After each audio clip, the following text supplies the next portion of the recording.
Halo guys, balik lagi bersama gue di Isaka Channel. Setelah di video sebelumnya terjadi banyak perpisahan di akhir misi pertama Rudeus, di video kali ini kita akan lanjut pada perkembangan para karakter setelah Rudeus menyelesaikan misinya di Asura. Selain itu ada juga sedikit kisah mengenai misi lain Rudeus dan juga kisah seekor kucing pembawa masalah. Yang mana video ini bersumber dari web novel Mushoku Tensei volume 19 bab 1 dan 2. 1,5 tahun berlalu semenjak misinya di Asura berakhir.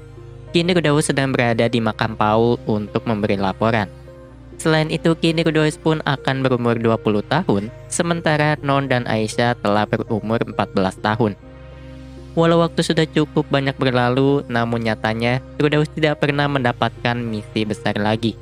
Sehingga kebanyakan Rudeus hanya mendapat misi ringan dan juga menghabiskan waktunya untuk berlatih dengan Orsted. Namun karena perbedaan pola komunikasi, maka Rudeus cukup kesulitan untuk memahami apa yang Orsted ajarkan. Dengan pemulihan mana yang begitu lambat, Orsted hanya bisa memberi mantra dan juga petunjuk tanpa mempraktekkan sihirnya. Sehingga Rudeus harus mencobanya secara berulang-ulang hingga akhirnya berhasil. Selain sihir, Orsted pun mengajari Rudeus teknik untuk melawan penyihir lainnya. Dengan menggunakan teknik Dewa Pedang dan juga sihir api, maka seharusnya Rudeus akan menjadi sulit dikalahkan. Dan berkat berbagai pelatihan tersebut, kini Rudeus pun telah menguasai berbagai sihir hingga level Seid. Selain berlatih, Rudeus pun seringkali mendapat misi-misi ringan dari Orsted. Contohnya saja adalah membantu petualang yang terjebak, membantu pedagang yang tersesat, hingga membeli dan juga menjual seorang budak. Walau apa yang dilakukannya cukup sepele, namun sebenarnya orang-orang tersebut merupakan orang yang akan berguna bagi Orsted. Dengan ingatan dari perulangan sebelumnya, Orsted ingin menjaga kondisinya dengan memanfaatkan orang-orang penting, yaitu menyelamatkan orang yang akan menguntungkan baginya dan membunuh orang-orang yang akan merugikannya. Namun walau begitu, Orsted sengaja tidak turun tangan agar Rudeuslah yang akan menjadi sang pahlawan. Dan selama menjalankan misi-misi tersebut, uniknya Rudeus tidak terlalu banyak mendapat gangguan dari Hitogami. Namun apabila Orsted ikut turun tangan, entah mengapa biasanya akan muncul 1 atau 2 bidak Hitogami di tengah-tengah misi. Dan karena seharusnya Hitogami memiliki 3 bidak sekaligus, maka terdapat kemungkinan bahwa bidak terakhir selalu bekerja di balik layar. Mengesampingkan hal tersebut, kini Rudeus menetapkan gubuk tempatnya membuat magic armor sebagai kantor barunya. Namun karena terlalu sempit, maka Rudeus menciptakan sebuah labirin bawah tanah yang berisikan 20 ruangan, yang mana di setiap ruangan tersebut terdapat sebuah lingkaran sihir teleportasi. Walau berniat untuk dihubungkan ke seluruh dunia, namun hingga saat ini Rudeus baru memasang 5 titik teleportasi, yaitu di Kerajaan Asura, Kerajaan Milis, Hutan Agung, Kerajaan Raja Naga, dan wilayah selatan benua iblis. Mengesampingkan Orsted, kini tanpa terasa Lucy telah merayakan ulang tahun ketiganya. Walau masih kecil, namun uniknya Lucy telah mendapat pendidikan khusus seperti bahasa dan sihir dari Sylphie. Namun karena Rudeus seringkali terlalu sibuk dengan pekerjaannya, maka hubungannya dengan Lucy tidak bisa dibilang dekat. Berkali-kali Lucy akan memandangi Rudeus dengan heran seakan mempertanyakan siapa sebenarnya Rudeus. Bahkan ketika Sylphie menyuruhnya untuk menyambut ayahnya, Lucy malah bersembunyi sembari mempertanyakan di manakah ayahnya. Padahal Rudeus sendiri telah bersiap menyambut Lucy yang waktu itu telah berada di hadapannya. Mengesampingkan hal tersebut, pernah sekali Rudeus membawa Lucy menemui Orsted.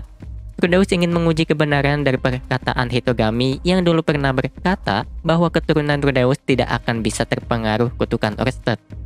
Dan benar saja, Lucy sama sekali tidak menangis ketika dirinya dipertemukan dengan Orsted. Malahan waktu itu Lucy menyebut Orsted dengan sebutan Papa karena rambut putihnya yang cukup mirip dengan Sylphie. Sementara Rudeus ingin menyerang Orsted yang menurutnya telah merebut Lucy, ternyata Orsted sendiri malah ingin mencoba menggendong Lucy. Walau waktu itu Lucy terus berusaha untuk mencabuti rambutnya, namun Orsted sendiri tidak mempermasalahkannya sedikit pun. Karena dengan toki Dewa Naganya, Orsted yakin bahwa Lucy tidak akan sanggup untuk mencabut satu pun rambutnya. Waktu itu Orsted terlihat cukup bahagia ketika sedang menggendong Lucy, yang mana kebahagiaan tersebut tampaknya terjadi karena sekali lagi Orsted bisa melihat orang baru yang tidak pernah ada di perulangan sebelumnya. Hal tersebut didukung dengan Lucy yang sama sekali tidak terpengaruh kutukannya. Mengesampingkan Lucy, beberapa waktu sebelumnya, Roxy pun telah melahirkan anak pertamanya. Pada hari kelahiran tersebut, Rudeus harus berlari di tengah badai salju berhubung dirinya baru pulang dari misi. Yang mana untungnya waktu itu Rudeus berhasil datang tepat waktu di saat Roxy hampir melahirkan. Namun karena tubuhnya yang kecil, waktu itu Roxy cukup kesulitan untuk melahirkan anaknya. Karena bayinya merupakan blasteran ras Midgard dan manusia, maka ukuran tubuhnya lebih besar dibanding bayi ras Midgard pada umumnya. Walau kondisi tersebut sangatlah berbahaya, namun untungnya Roxy dan bayinya berhasil selamat berkat bantuan Lilia dan Aisyah. Dan karena bayi tersebut berjenis kelamin perempuan, maka sesuai kesepakatan sebelumnya, maka putri pertama Roxy diberi nama Lara. Sama dengan ibunya, Lara memiliki rambut berwarna biru khas suku Midgard. Yang mana nampaknya hal tersebut malah membuat Sylvie dan Roxy khawatir bahwa di masa depan nanti Lara akan dibully akibat warna rambutnya. Di sisi lain ternyata Elinalys pun melahirkan anaknya di saat yang sama dengan Roxy. Namun karena sudah terlalu profesional, maka Elinalys dapat melahirkan anaknya dengan begitu lancar. Dan karena anaknya berjenis kelamin laki-laki, maka nama putranya tersebut adalah Clive. Walau telah berkali-kali melahirkan, namun waktu itu Elinalys terlihat begitu bahagia karena telah berhasil memberi Clive seorang pewaris. Namun karena hal tersebut, Aerys yang hingga saat ini belum hamil pun semakin ingin mengandung anak Rudeus. Karenanya Aerys semakin gencar menyerang Rudeus walau di tengah-tengah misi sekalipun. Namun sekeras apapun usahanya, Aerys masih saja belum bisa mengandung dan hal tersebut membuatnya depresi. Yang mana hal tersebut pernah terjadi pada Zenith yang kesulitan hamil setelah melahirkan Rudeus. Walau Paul dan Rudeus sama-sama orang mesum tingkat tinggi, namun mereka tidak bisa melakukan apapun dalam kasus tersebut. Dengan rasa depresinya, Aerys pun akhirnya menurunkan intensitas latihannya setelah berdiskusi dengan banyak orang. Nampaknya Aerys sulit mengandung karena janinnya yang sulit berkembang akibat kerasnya latihan Aerys. Dan begitu Aerys mengambil cuti dari misinya, akhirnya tidak lama kemudian Aerys pun mengandung anak pertamanya. Walau waktu itu Aerys terlihat lebih anggun dibanding biasanya, namun sayangnya Rudeus selalu dibuat khawatir oleh Aerys yang malah mulai berlatih lagi. Mengesampingkan hal tersebut, selama ini Aerys hanya memikirkan nama untuk anak laki-laki saja, berhubung dirinya begitu terobsesi untuk melahirkan anak laki-laki sedari dulu. Di sisi lain, Rudeus pun tidak lupa untuk mengabari kehamilan Aerys kepada Ghislaine, yang nampaknya masih akan sibuk untuk 2 atau 3 tahun lagi. Mengesampingkan Aerys, hingga kini Zenith masih saja belum sembuh dari penyakitnya. Walau Rudeus telah bertanya kepada Orsted, namun Orsted sendiri tidak mengetahuinya berhubung baru di perulangan kali ini Zenith menderita penyakit tersebut. Namun walau begitu tentunya kehidupan Rudeus akan terus berlanjut, dan kini kita akan masuk ke sebuah kisah di mana Rudeus menjalani salah satu misinya. Di suatu desa kecil di ujung barat kerajaan Raja Naga, terdapat 2 orang gadis bernama Angie dan juga Fam. Angie dan Fam sendiri sebenarnya merupakan sepasang sahabat yang telah lama bersama. Namun walau begitu persahabatan tersebut pernah luntur ketika ayah Fam gagal melindungi orang tua Angie. Karena sama-sama menurunkan profesi orang tuanya, maka kini Fam menjadi pemburu sementara Angie menjadi ahli obat. Namun mengesampingkan hal tersebut, kini Angie dan Fam yang telah berusia 20 tahun pun sedang membicarakan lelaki idaman mereka. Sementara Angie hanya menginginkan pria normal yang baik hati, Fam sendiri ternyata malah menetapkan kriteria yang cukup tinggi. Dirinya menginginkan pria yang kaya, tampan, sedikit naif, dan juga canggung apabila berada di dekat wanita. Namun karena desa mereka hanyalah desa kecil, maka paling tinggi mereka hanya bisa menikahi anak kepala desa yang bernama Docin.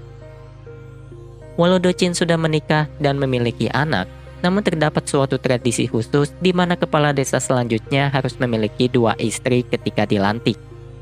Walau Angie tidak ingin muluk-muluk dalam mencari calon suaminya, namun ternyata diam-diam Angie masih mengharapkan kedatangan seorang pangeran di dalam kehidupannya. Angie berpikir demikian karena sekitar 10 tahun lalu dirinya pernah bertemu dengan seorang gadis petualang mungil berambut biru. Petualang tersebut pernah bercerita bahwa dirinya menjelajahi dungeon demi mencari pujaan hatinya. Dan karena kisah tersebut, Angie selalu berhayal bahwa dirinya akan diselamatkan oleh seorang pria di saat dirinya tersudutkan oleh monster. Namun mengesampingkan hal tersebut, kini Angie dan Vam sedang mencari tanaman obat di dekat suatu gua.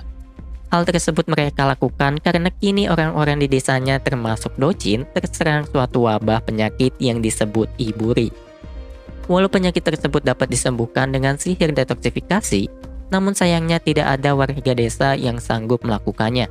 Dan hal tersebut diperparah dengan fakta bahwa penyakit tersebut akan membunuh para pengidapnya dalam waktu 10 hari. Namun ketika Angie baru saja menemukan tanaman yang dicarinya, tiba-tiba muncul seekor kadal raksasa berukuran 10 meter. Yang mana kadal tersebut merupakan kadal Iburi yang menjadi sumber dari penyakit di desa. Dan karena yakin tidak bisa menang, maka Angie dan Vam pun memutuskan untuk berlari. Namun sayang kadal tersebut berhasil menggigit kaki Vam dan melemparkannya begitu saja. Dengan kadal yang berada di hadapannya, Angie hanya bisa terdiam sembari berharap seseorang akan menyelamatkannya. Dan tepat di saat si kadal menerkamnya, tiba-tiba Angie melihat kadal tersebut terpental tepat sebelum diledakkan oleh seorang pria. Pria tersebut memiliki rambut berwarna coklat, mengenakan jubah abu-abu, dan semacam armor berwarna hitam. Dan begitu pria tersebut berkata bahwa dirinya datang untuk menyelamatkan Angie, jantung Angie pun berdetak dengan begitu kencang karena dirinya telah diselamatkan oleh pangerannya. Lantas setelahnya pria tersebut memperkenalkan dirinya sebagai Rudeus Geralt, sembari menyembuhkan segala luka yang dimiliki oleh Angie dan Vam. Namun karena telah menemukan pria idamannya, maka semenjak saat itu Angie selalu salah tingkah. Setiap kali Rudeus meliriknya, Angie selalu memalingkan wajahnya. Namun walau begitu, Angie sendiri malah mulai merasa galau karena begitu mereka kembali ke desa, dirinya akan kesulitan mendekati Rudeus yang nantinya akan menjadi terkenal. Hal tersebut diperparah dengan kecemburuannya kepada Vam yang kini sedang digendong oleh Rudeus karena pingsan. Dan ketika berhasil membujuk Rudeus untuk beristirahat, Angie pun langsung saja duduk di samping Rudeus. Walau sedari tadi Rudeus tampak begitu ramah, namun Angie sendiri menyadari bahwa Rudeus berkali-kali menatap dadanya. Dan karena sudah bertekad untuk mengejar Rudeus, maka Angie pun terus mencoba mendekatinya. Namun setiap kali Angie mendekat, Rudeus selalu menjauh sedikit demi sedikit hingga akhirnya terpojok di sebuah pohon. Dan pada saat itulah, Angie pun menempelkan dirinya pada Rudeus dengan memanfaatkan dadanya yang kebetulan lebih besar dari kebanyakan gadis di desa. Dan untuk menyempurnakan usahanya, Angie pun menawarkan Rudeus untuk mampir ke rumah dan memberi kode bahwa Rudeus akan dihadiahi tubuhnya. Namun ketika Angie mulai memperlihatkan dadanya, tiba-tiba Rudeus berdiri sembari berkata bahwa penyakit kronisnya mulai kumat. Namun anehnya obat dari penyakit tersebut hanyalah sehelai kain putih, yang mana ketika Rudeus merentangkannya, ternyata kain tersebut hanyalah sebuah sempak tanpa ada satupun obat di dalamnya. Sementara Angie hanya bisa tercengang, Rudeus pun mulai membenamkan wajahnya pada sempak tersebut. Selama Rudeus melakukan ritual tersebut hingga 5 menit lamanya, Angie yang sebelumnya terkejut pun kini mulai merasa ketakutan. Dan ketika Rudeus berterima kasih kepada Dewi yang disembahnya, Angie pun kembali sadar dan mulai menjauhi Rudeus begitu saja. Sehingga dengan demikian, pupus sudah impian dan juga cinta pertama Angie kepada sang pangerannya yang ternyata hanyalah seorang pria cabul pemuja sempak. Dan singkat cerita, akhirnya Angie berhasil pulang ke desa tanpa banyak berbicara dengan Rudeus. Namun ketika Rudeus pamit undur diri, Angie sempat ketakutan ketika Rudeus menagih hadiah yang ingin diberikan Angie. Waktu itu Angie menyangka bahwa Rudeus menginginkan celana dalamnya atau hal menjijikan lainnya. Namun tanpa diduga, Rudeus hanya mengeluarkan sebuah buku bergambar dan juga patung support. Waktu itu Rudeus memohon agar Angie membacakan buku tersebut kepada anak-anaknya kelak. Rudeus ingin agar Angie mengajari anak-anaknya bahwa Rasupa tidaklah mengerikan. Walau awalnya Angie merasa ngeri, namun dirinya langsung tertawa ketika melihat rambut dari patung tersebut lepas. Karena patung yang awalnya terlihat sangar, kini menjadi lucu karena kepalanya yang botak pelontos. Walau tidak mengetahui alasan Rudeus memintanya, namun Angie akan melakukannya berhubung Rudeus telah menyelamatkannya. Dan beberapa tahun kemudian, akhirnya Angie pun menikahi Docin. Walau hanya pria biasa, namun dirinya bersyukur bahwa Dochin bukanlah pria cabul seperti Rudeus.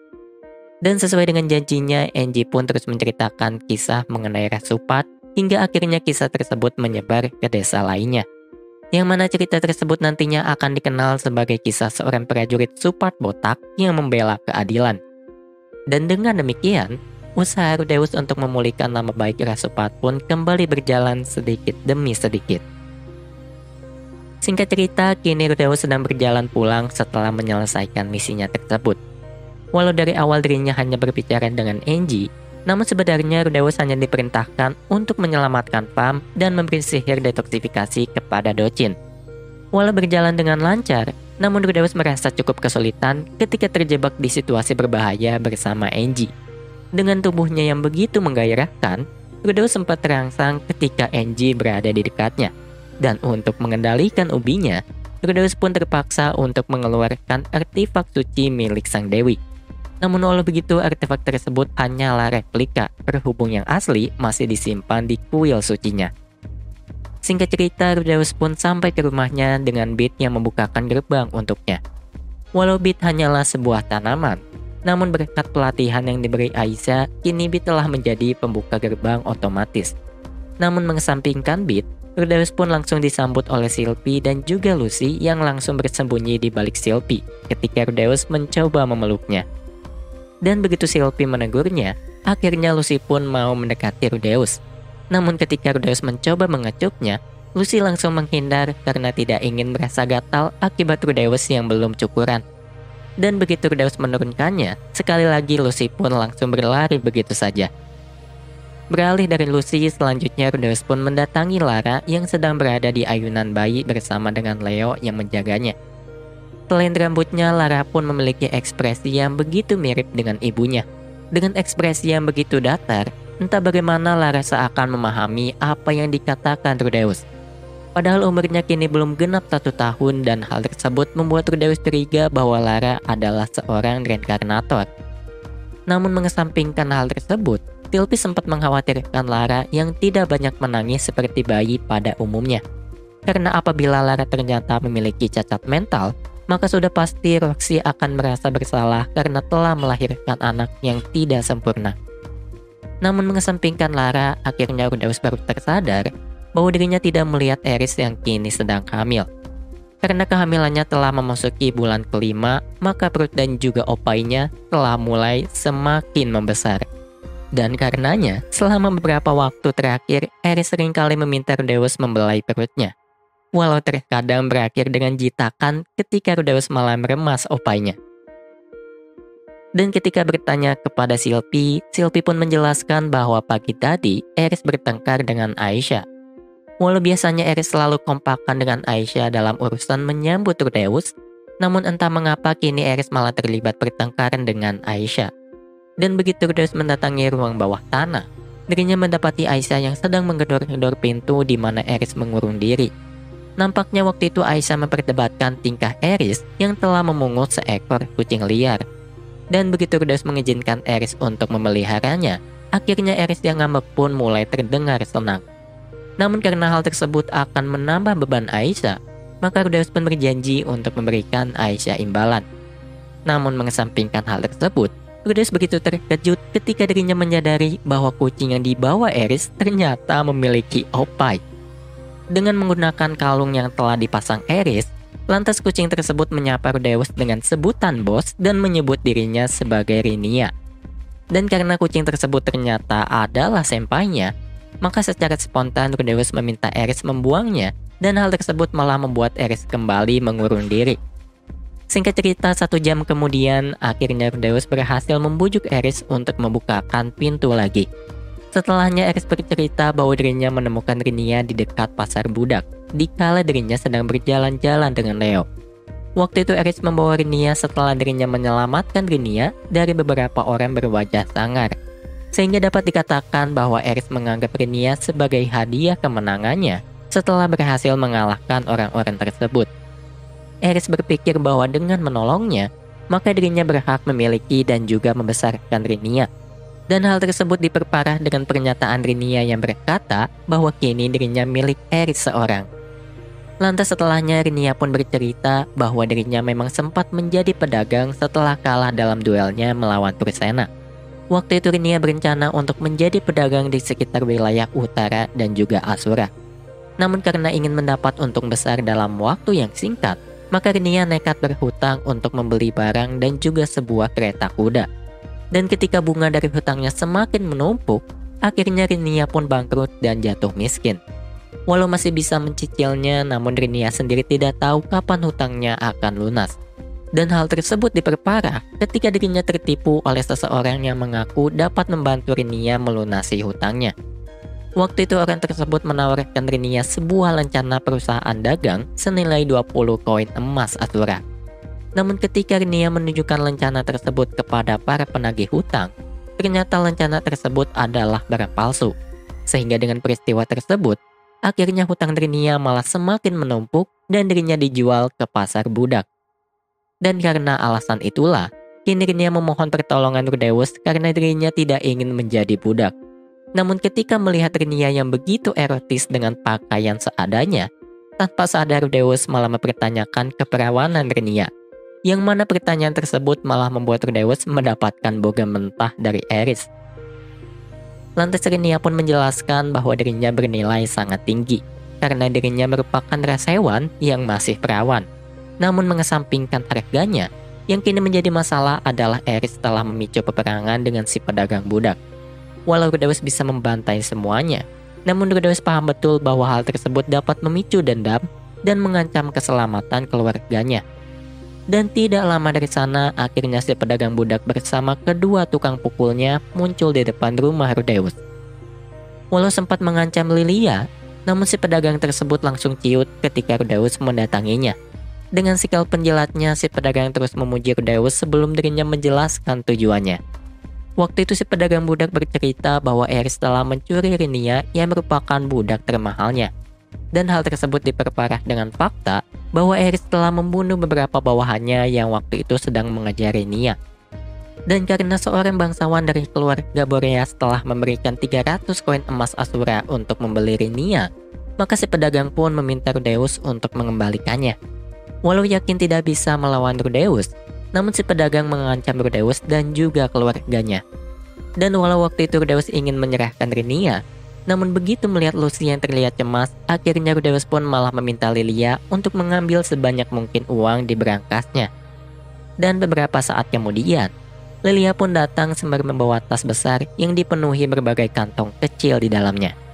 Pertama, Rudeus memberikan sebuah kantong kecil yang berisi batu sihir senilai 500 koin emas Asura. Lalu Rudeus pun melemparkan kantong kedua dan meminta si pedagang untuk melepaskan putri Adordia apabila ditangkap olehnya. Dan terakhir Rudeus pun melempar kantong ketiganya sembari mengancam si pedagang. Waktu itu Rudeus mengancam akan membunuh semua orang yang terlibat apabila dirinya mendapati Pursena ataupun saudara-saudarinya di tempat si pedagang. Dan dengan demikian, maka pada akhirnya Rudeus harus membeli Rinia dengan harga 1.500 koin emas Asura, atau 5 kali lipat dari uang yang dikeluarkan bangsawan Boreas tadi. Walau uang tersebut merupakan pendapatannya selama setahun, namun setidaknya Rudeus berhasil mengintimidasi si pedagang budak. Karena dengan berbagai ancaman yang diberikan Rudeus, akhirnya si pedagang dan juga bawahannya pun pergi dengan wajah yang telah membiru. Dengan kekuatan uang dan juga koneksi, setidaknya kini Rudeus bisa memenangkan pertarungan tersebut walau kehilangan banyak uang. Dan karena uang tersebut melayang begitu saja akibat Rinia, maka semenjak itulah Rinia akan mulai tinggal di rumah Rudeus untuk bekerja sebagai seorang budak. Sekian dulu untuk cerita Mushoku Tensei di video kali ini. Terima kasih bagi para pendengar dan juga penonton dimanapun kalian berada. Sampai jumpa di video Isaka selanjutnya. Bye!